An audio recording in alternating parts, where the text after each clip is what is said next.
Because otherwise you end up just having more karma and lost in emotions or lost in the intellect. And so always keep in mind, it's not about that outer part so much. That will be there, but always that union, that yoga. And that's why there's this emphasis on the supreme art and science of knowing God that Krishna gives to us. It isn't about just acting the right way. It's about acting to come into union. It's not about just getting involved in devotional activities that bring devotion outwardly. It's about letting that devotion open ourselves into God's presence. It's not about discerning everything to the nth degree, but allowing our discrimination to push aside, as Bhagavad said, all that which is true for our soul. And so the yoga of union, which is really what meditation is presented by Krishna to Arjuna as a way to really come from the inside out rather than looking from the outside in. And when we have that, then everything comes together. It's the woven fabric that really allows us to become more real in who we are. Because what is reality? That's an interesting question. I mean, literally, science is trying to figure out what that is. Is it totally subjective? Is it completely objective? Is it a combination of the two?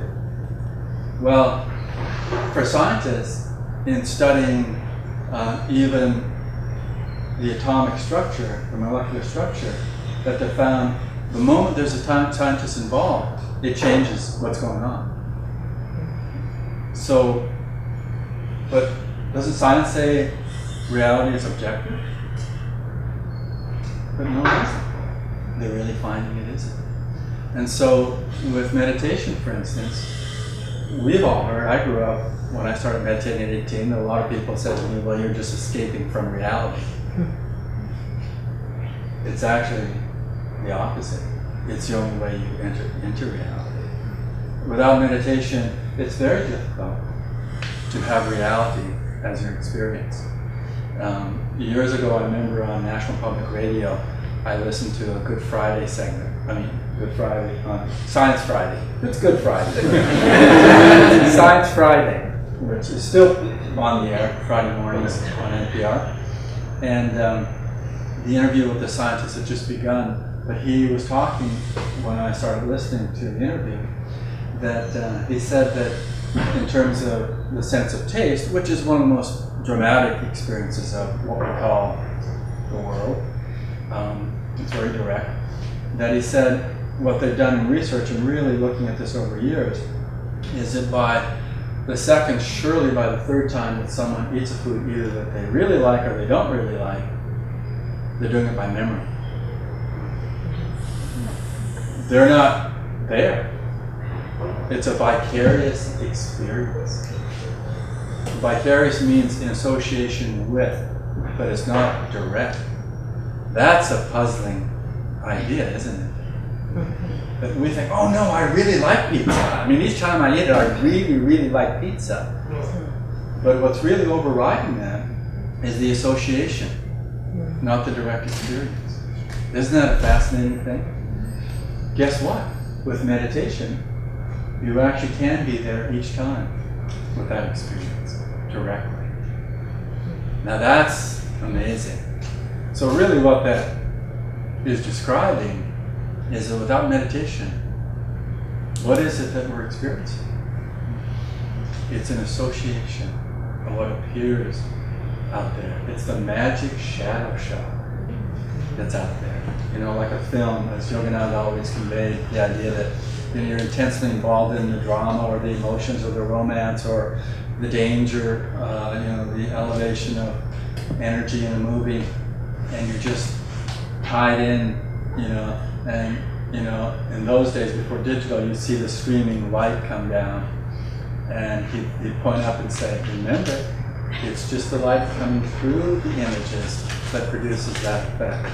It's the light that's real. It's the images that express that light. Now that's really a good description of this idea of union through meditation. Then we're coming to the light. We're coming to what's behind the show in that way. But that doesn't mean the show isn't real in terms of what we're dealing with. But it's an expression of reality. It isn't real unto itself. And so that doesn't mean we pull back from enjoying the life that we're living and the experiences that are unfolding for us. We're just doing it from who we really are, rather than buying into that circumstance, that person, that reality out there is going to give me something. We're really just saying, no, I'm enjoying myself through the many others and the many experiences of life in that way. But once we really tune into what we're here for, and that's that union, well, union means we have that capacity of connecting with life. With, as Barbie said with Carney earlier, with detachment. You know, there's these two important concepts that are in the Bhagavad Gita that the same Sanskrit terms are used in the Yoga Sutras. It's very interesting in that way that there's some overlap behind the scenes between these two great scriptures. But it's rare, if you really look at what's in the two scriptures, to see specifics that are as that direct. And these 2 points are really, in a sense, a way for us to really appreciate what meditation is and how we go further in that experience. And the first one is a Sanskrit term called abhyasa. And abhyasa simply means, translated,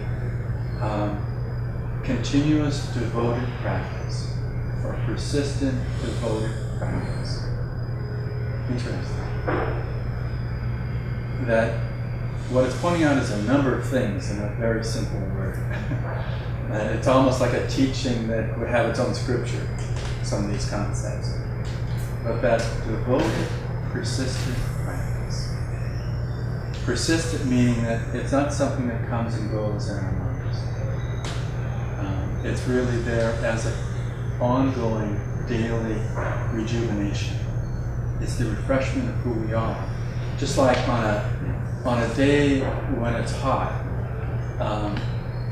you know, it's so wonderful to be refreshed by splashing water in your face, or drinking a cool drink, or taking a cool shower. You know what that difference is. It's hard when it's muggy like this, which is highly unusual for LA, for California. I remember years ago we had a retreat facility for Ananda out in Rhode Island. Now, if you know the East Coast weather, when it's 92 degrees, it's 95 humidity, which means you're pretty much just wet. And normally, you know, for us in the more drier climates, we would take a shower to feel that cool, refreshing effect. Well, there we'd go take a shower, and 5 minutes later, we'd lost the effect because of the humidity. There was no, you know, you'd have to just be in ice water, basically, or a lot of fans. But in that refreshment, we feel that it's possible to deepen, to go forward. And so constant practice of the techniques of meditation, that union of the divine, being something we really have consistently happening, it's a huge difference. When, I mean, in the studies that Parvati was referring to, of seeing the effects of meditation, there's a very real distinction between people that meditate occasionally and people who meditate on a daily, regular basis. There's even a consistency difference between people who meditate twice a day compared to once a day. It shows up in your brain. It's not like it shows up necessarily only in your way of lifestyle, your living approach, and what happens, but in your brain. The physiology of your brain is different if you meditate consistently. Things start to happen. The prefrontal part of the brain is more developed. The anterior cingulate, which is back here, it's a crescent-shaped part of the brain, starts to really get refined. And that's the part of the brain that, in stimulation for meditation, allows us to be real in our compassion. It shifts from being critical of the world around us, allows us still to be discriminating with discernment, but without judgment. It opens the possibilities of many other ways of seeing life. That is dramatically increased when we meditate, and it shows up in the physiology of the brain. That's pretty remarkable, isn't it? But that consistency of doing meditation every day, twice a day, and even more, creates that foundation, the powerhouse foundation that's so solid that, I'm going to get this phrase right that you guys can back me up on. You can stand unshaken amidst the crash of breaking worlds, as Yogananda would say. That life itself isn't as turbulent in its effect. It is as if life isn't as turbulent. Guess what? It is. But the effect of that turbulence is really not there anymore. So it's not like you lose that connection with what's going on. Remember, I said that in meditation, you increase the compassion for others. So they may well be affected by turbulence. It's not as if you're blind to them or removed from that experience. Personally, you are touched, but that doesn't mean your compassion doesn't go out for those that are touched by it. You actually have greater possibility of tuning into other people in that way. So Abhyasa is really bringing that persistence, but then it talks about this devoted persistence. So Parvati was talking that in the Bhakti. Remember, it's not doing the devotional practices that Bhakti Yoga is about. Bhakti Yoga is about being in the devotion of openness in your experience. Because there are obvious differences in how we're going to display our devotion. Some may be very out there, whether it's in a lot of chanting or doing pujas or artis to your chosen aspect of the divine.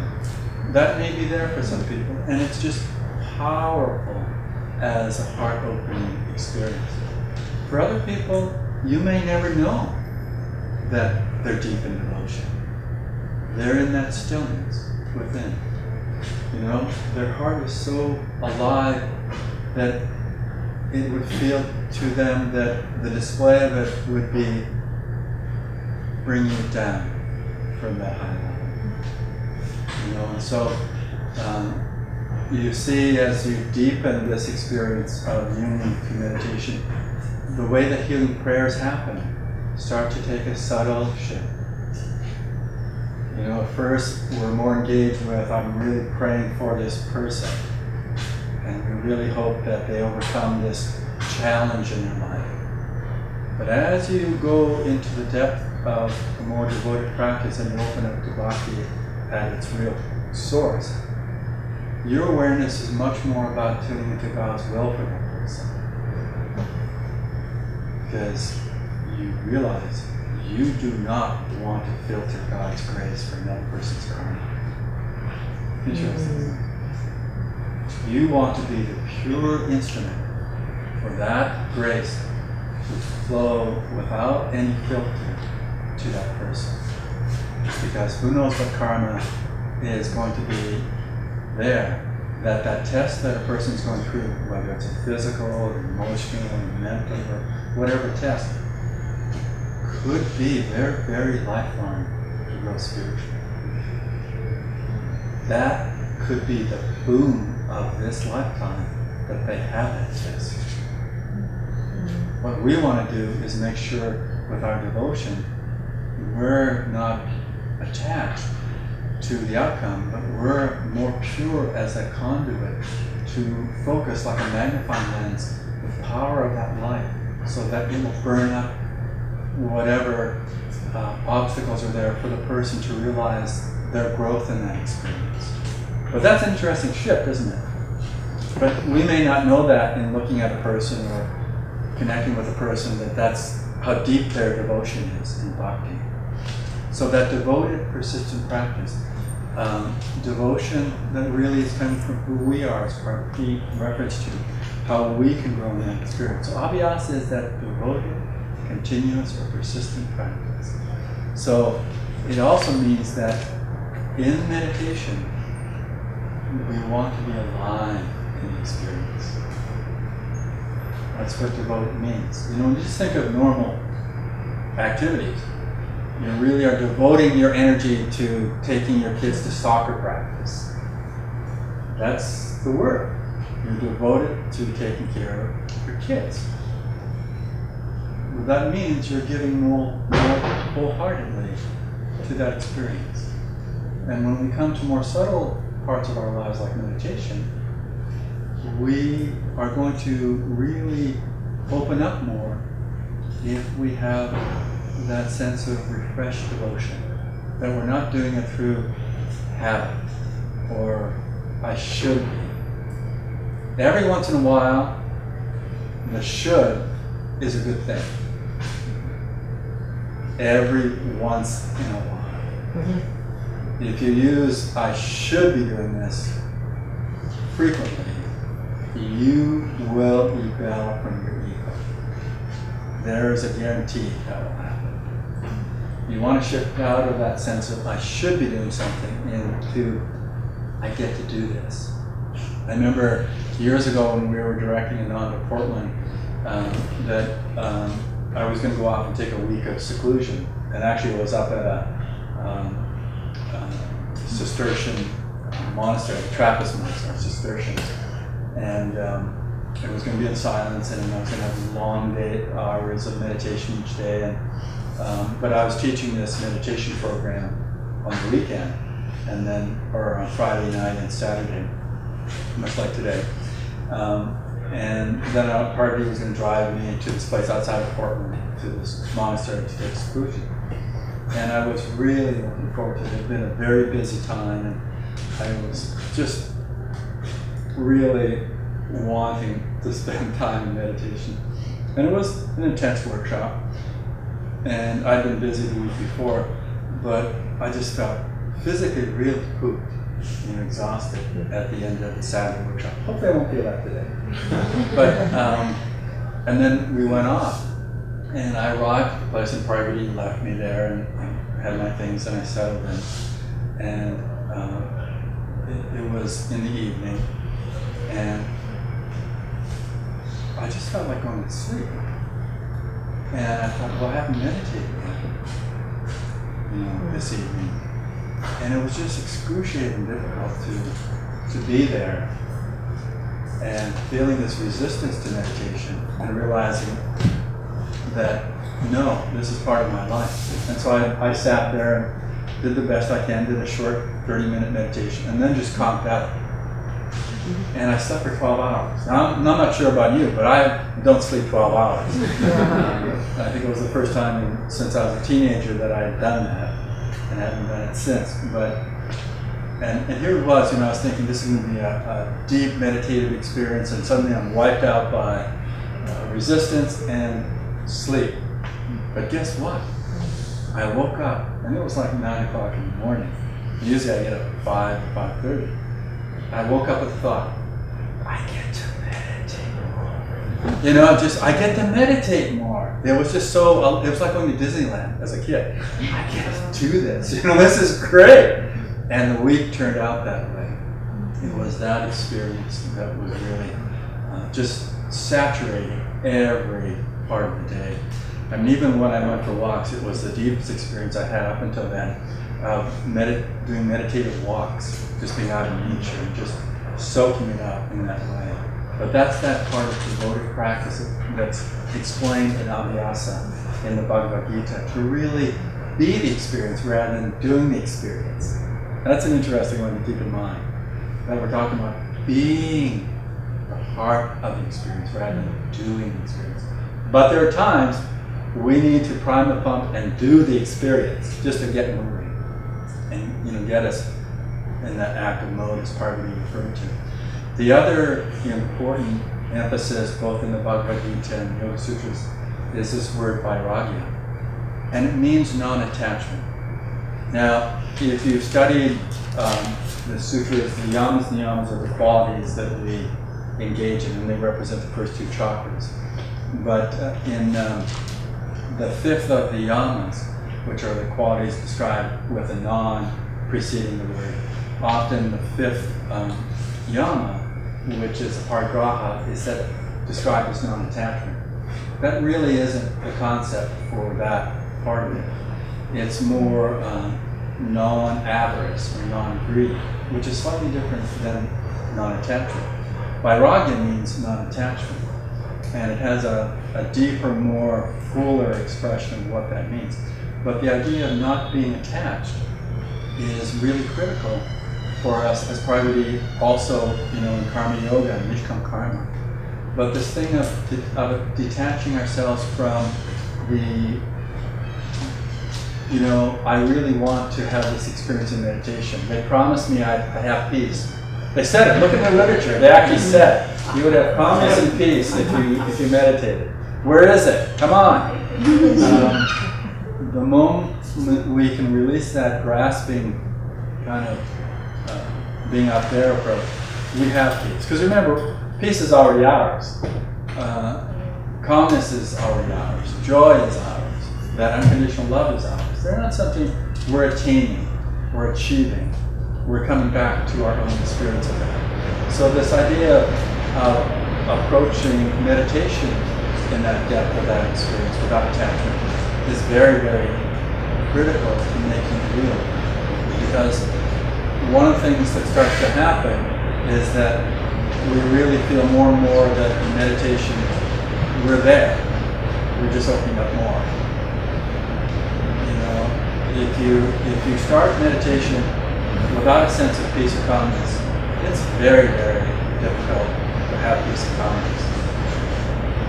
What we need to do is realize what that experience is. The saying from Yogananda on the definition of self-realization, you probably read it or heard it, but it's self-realization is the knowing in all parts of body, mind, and soul that I am now in possession of the kingdom of God, that I need not pray that it come to me, that God's omnipresence is my omnipresence. All I need is to improve my knowing. Isn't that sweet? This idea of just improving our knowing happens more readily if we're not mixed up with attachments to what that outcome should be. Because it's ours already. We're just improving the experience, our knowledge, our knowing of that. We're improving it. We're not getting to that point. We're allowing it to be more real as our experience. And so in the Bhagavad Gita, Krishna really conveys this idea that union comes with meditating and integrating all these paths of yoga. And it's interesting that they're not really different paths of yoga. I think probably most of you realize that. They're not like this is that path and there's this path and this path, like bhakti, karma, and jnana. They're not. They're said to be more like tributaries.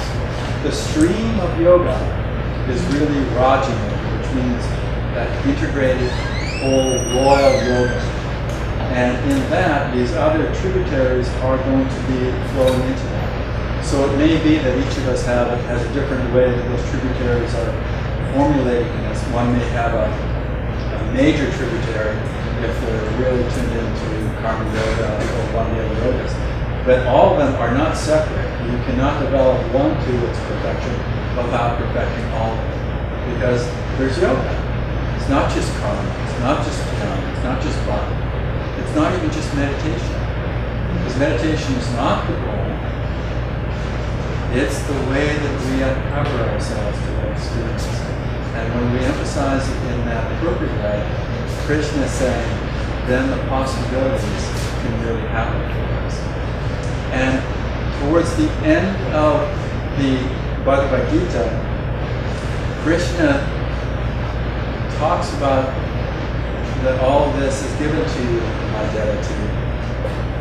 But what I also offer is that by the mere fact you open yourself to me, you will have gained from the experience. And this is this thing of attunement. That Krishna ultimately says that attunement to the divine is your real vessel across the ocean of illusion. that way. And then he talks about, I should probably read it.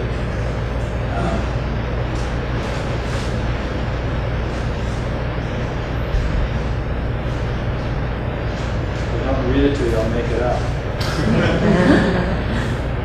We'll see how that goes.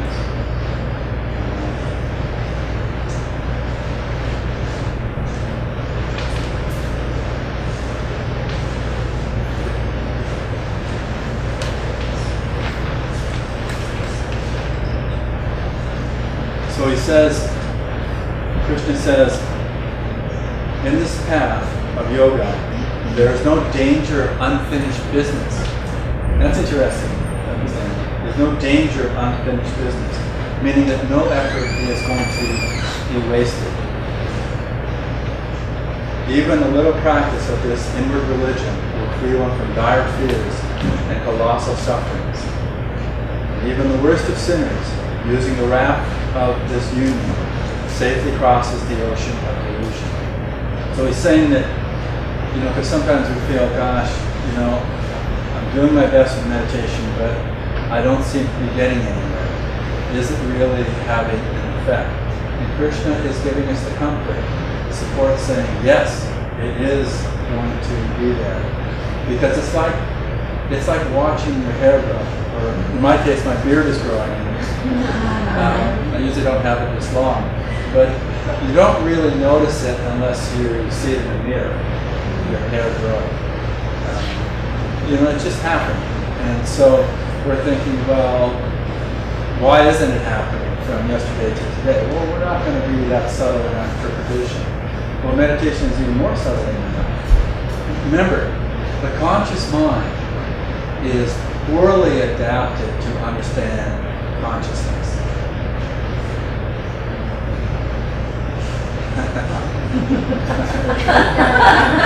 But the conscious mind is poorly adapted to really tune into super consciousness, is another way of saying of what meditation is about. Because it's hovering at this level. And so it does its work in an important way for us. It's not like we're going to scuttle the conscious mind. No, we're going to work with it. But what meditation does, and the whole teachings in the Bhagavad Gita, is allow us to be open to the superconscious awareness. And that's where we really tune into those effects.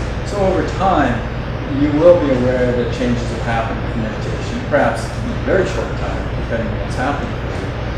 But the mind isn't set up from the conscious level to really gauge that. For instance, you might have a really busy meditation, where you've got a lot of thoughts. If you know the Hong Sa technique, which is the primary technique of concentration that Paramahansa Yogananda taught, the effort is there on our part to observe the breath and mentally repeat the sound of Om, internally with inhalation, the sound of Sa, with the exhalation.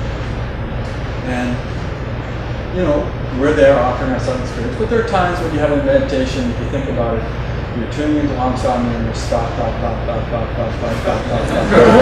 yeah, Hong Sa. And you think at the end of it, you just think, wow, man, I could have been out surfing. Doing more for my consciousness than this. Why? Because the conscious mind has no sense of appreciation of what's really going on. Some of those meditations that have that restlessness, if you continue to tune into the technique,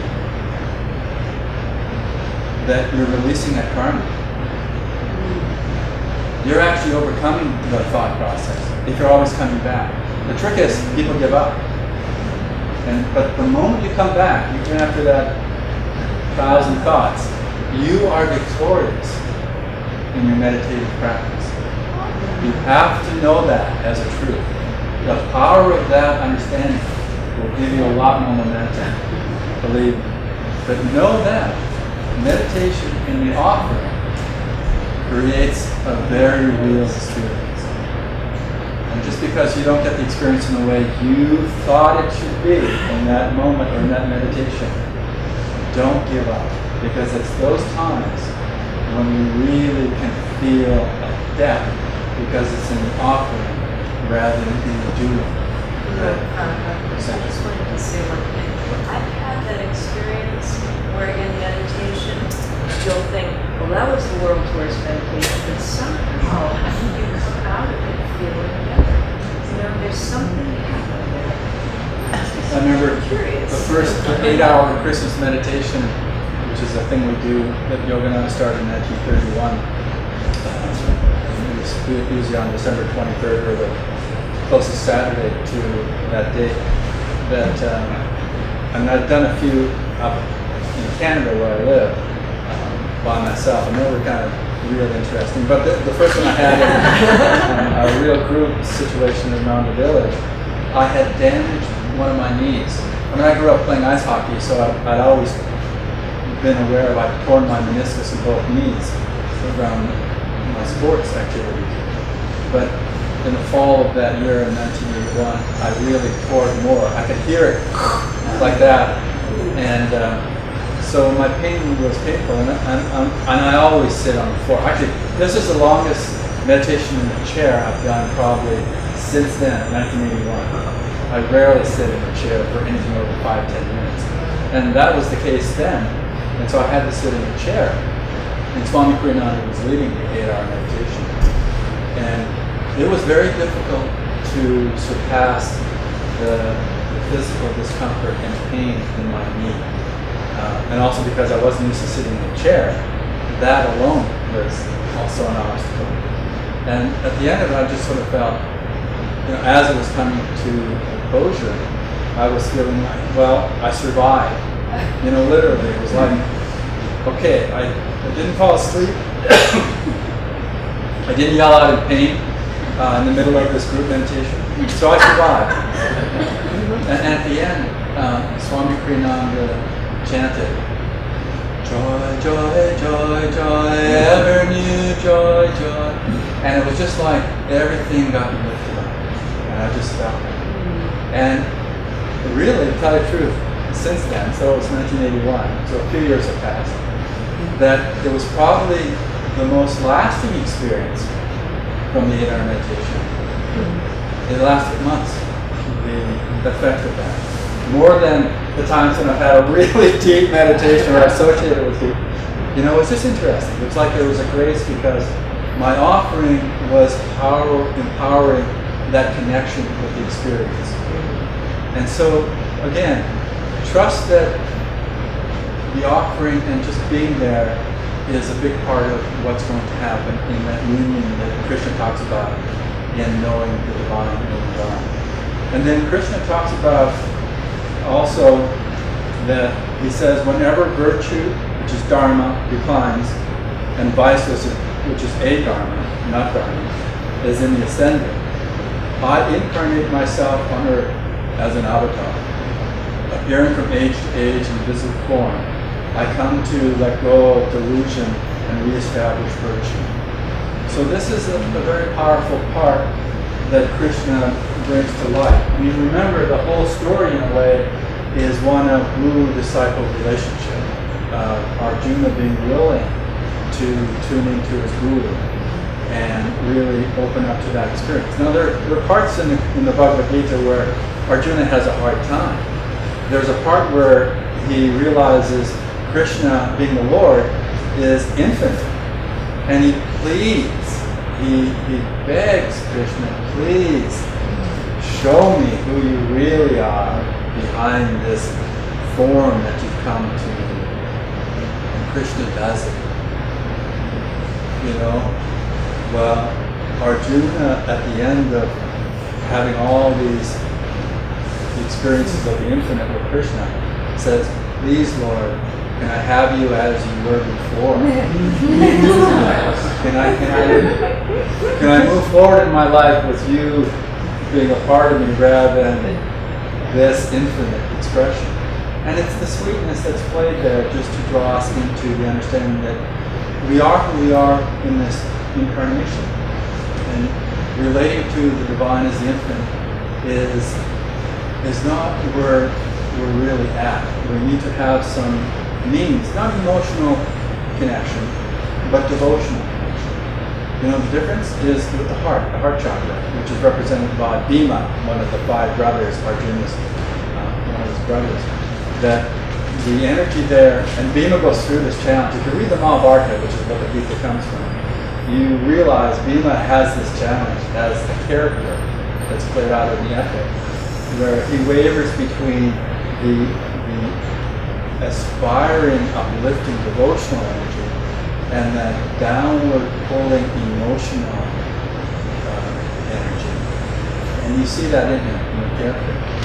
But for us, it's the same, is that if we can feel that openness of the heart energy that's lifted, that's expansive, that's open, that's drawing up to the Buddhista, the spiritual eye, then all the energies will be drawn together to support that. If we go the other direction, then that emotional energy gets us embroiled, gets us entangled. That's when we have the likes and dislikes. That's when we have the attachments, the desires that go out from us. But it's the same energy, it's the same feelings, but it's which way are they moving for us. And so Krishna says to us, one of the important ways is to have a guru-disciple relationship. And again, if you think about devotion, it's not being attached to a spiritual teacher and that teacher is going to tell you to do everything. The real emphasis in tuning into a guru, of course, as we know, is really allowing us to expand into that consciousness that they reflect more directly. So it's really in that light that Krishna says at this point that I am here for you because your sincerity, your openness, your devotion is drawing me to reveal these things. And in the Gita at the end, it's said that Krishna says, or Sanjaya actually says it, who starts off at the beginning of the Gita, says, then one is transcendent of the gunas. The gunas are the fabric that keep us involved in duality and delusion. And that one becomes transcendent of these poles of duality and no longer is in need of yoga, but becomes the experience of yoga. Is that nice? Mm-hmm. Yeah, we are the experience of yoga. So that's really what's meant by this supreme art and science of knowing the divine. That we ourselves in yoga are that experience of oneness.